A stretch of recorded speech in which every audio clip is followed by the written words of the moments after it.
Good morning, everybody. I'm Montana Attorney General Austin Knudsen. At this time, we felt it was appropriate after about a 48-hour investigation to go ahead and give the public an update on what's going on and the media as well. At this point,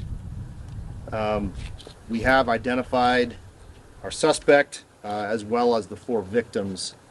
So as you all know, at approximately 10:30, 10:40 in the morning on Friday, our suspect, Michael Paul Brown, entered the Owl Bar here in Anaconda.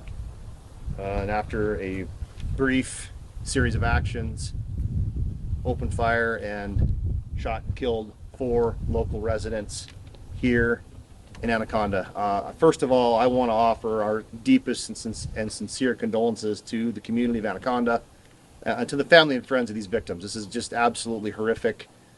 Something like we haven't seen in the state of Montana, and thankfully we do not see these things very often in the state of Montana. At this point, I can confirm the names of our victims.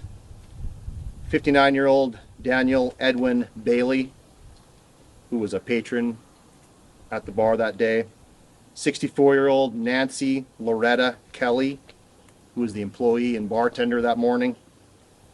70-year-old David Allen Leach, was also a patron that morning. And finally, 74-year-old Tony Wayne Palm. All of the victims were from here in Anaconda. At this point, I also want to point out the fact we've got a tremendous law enforcement response that's responded here in Anaconda.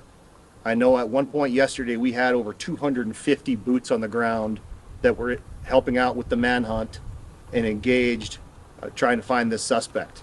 At this point, our suspect is still at large.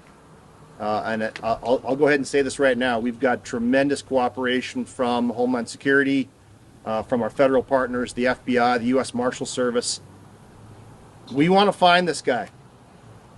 This is a dangerous individual who has committed an absolutely heinous crime against this community and these victims. I'll go ahead and announce right now that this time we have a $7,500 reward, and that's just the initial reward. I'll also state that, but we have a $7,500 reward for any information that would lead us to Michael Paul Brown. We also have set up a hotline through the U.S. Marshal Service. This is really easy. 1-877-WANTED-2, the number 2. I'll give that number, 1-877-926-8332. If you have any information that would help us get to the whereabouts of our suspect, please use that number.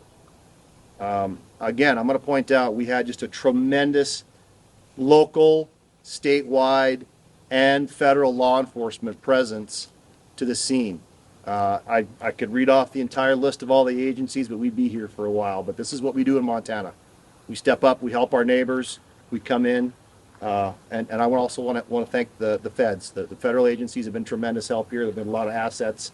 We've got air assets, ground assets. We're going to catch this guy. This is still absolutely priority number one. Probably in the next 24 hours, you're going to see the law enforcement response shift a little bit. This is absolutely still priority number one, to find this suspect. But we've got a lot of resources here in Anaconda. They've been here for about 48 hours. They've got home agencies. It's still tourist season in western Montana, so we're not going to have as many resources here focused on the really sharp focus search. You're going to see that stance shift a little bit, but this is going to turn into a fugitive location operation at this point. So that's our update at this point. I'm happy to take a couple of questions as long as we stay cogent to the situation. Yesterday you guys released an image, and it's causing a lot of people to ask if that image was taken when he was at the scene, or if it's another incident because he wasn't wearing any clothes. So the question has to do with the image that was released by the Montana Department of Justice yesterday. It showed the individual largely naked in his underwear and his socks, I believe. That was relatively soon after the crime was committed. We know he went to another location not far away. He got rid of some personal belongings, and he got rid of his clothes. We have very good reason to believe that he is clothed. He does have shoes, and he's probably able to get around. There was some time there where the vehicle he ended up grabbing was loaded full of equipment. It was not his vehicle; it was a stolen vehicle, but there was camping equipment in it. We believe there was some clothing in it.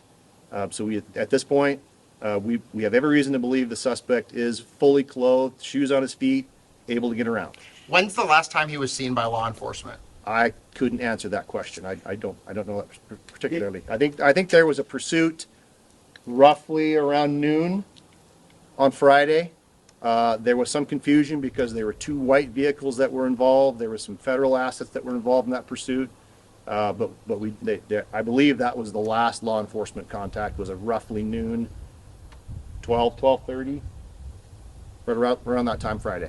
Has anybody else been arrested or questioned in relation to helping Michael Brown out? We, at this point, I mean, all options are on the table. The investigation is still ongoing. I don't have any specifics about that, but definitely the investigation is continuing. Let's grab somebody else. What type of firearm did he use for the crime, and do you believe he still has that? So we can confirm that it was a rifle. At this point, I'm not going to give out a bunch of more information about that. We do know the individual had access to firearms. We believe he was probably still armed and dangerous. Mm-hmm. But we can confirm that it was a rifle that was used on the scene. You know where he got the rifle? We believe it was one of his own personal rifles. Did he know the victim? I don't have any information about that. Question was, did he know the victim? Sprinklers are wonderful. From what I have gathered, it sounds like he was a regular at this establishment. He literally lived next door. I think it's likely that he knew the bartender and these patrons, which makes this even more heinous. So if he has committed suicide, are y'all using cadaver dogs to look for him? We've got multiple assets up. We're exploring every option here. Yeah, could he have committed suicide or be dead? Yep. But we are acting under the assumption that he is alive, well armed, and extremely dangerous. Have there been previous reports on Mr. Brown to the local police? Has he had citations here? The only information I have about that is I believe there probably is some criminal record. I think he's known to local law enforcement. That's all public record if he's got an arrest warrant or arrest records out there. But I don't have any specific information about that right now. Is the search area still the same as it was Friday and Saturday? Yes. I've heard from local people, especially one man who said he brought Michael hunting when he was a child. They've said that area is where he would go to hunt. Do you have people that are familiar with the area back there searching for him and might know if he had like camped out or made a stash or something? I can tell you that we've got very detailed information on the search area. We've got a lot of expertise, a lot of knowledge of the area. We've got every cabin, every hunting site that's known up there pinned, and there is a tremendous number of assets focused on searching that area. Is there a sense of whether, Too many. is there a sense of whether this was an impulsive act or planned act? Don't have any information about that this time. We don't know. Concerns he might come back into town? Absolutely, there's concerns he might come back into town. By all indications, this is an unstable individual who walked in and murdered 4 people in cold blood for no reason whatsoever. So there absolutely is concern for the public. Again, I'm going to stress, we believe this is an armed and extremely dangerous individual. I'm going to ask the public to be vigilant. This is still Montana. Montanans know how to take care of themselves. But please, if you have any sightings, call 911. If you see anything that looks out of the ordinary, strange, call 911. If you have a tip, call that tip line, 1-877-WANTED, and the number 2, 1-877-926-8332. But if you see something local, call 911. Get us out there, even if you're not sure. Does infrared work only at night, or does it work in the daytime? No, thermal works at daytime also, Okay. and those assets are deployed. They're in the air. Okay.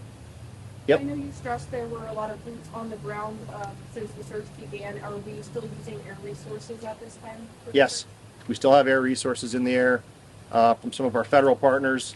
from some of our local neighboring partners. And again, this is a testament to Montana and to Montana law enforcement. Something like this happens, tragedies happens, people show up and we help out. So we really want to thank our neighboring agencies who's given. Hope your microphones are okay with water. Step that down, would you, Chase? Just stand on it. Or not. Yes, those assets are still in the air. Okay, there's no other questions. Thank you all for being here. We appreciate it. Anything to add? Okay, again, I want to thank all of our law enforcement assets. This is a tremendous tragedy, and we're going to find this guy one way or the other. Okay? Thank you.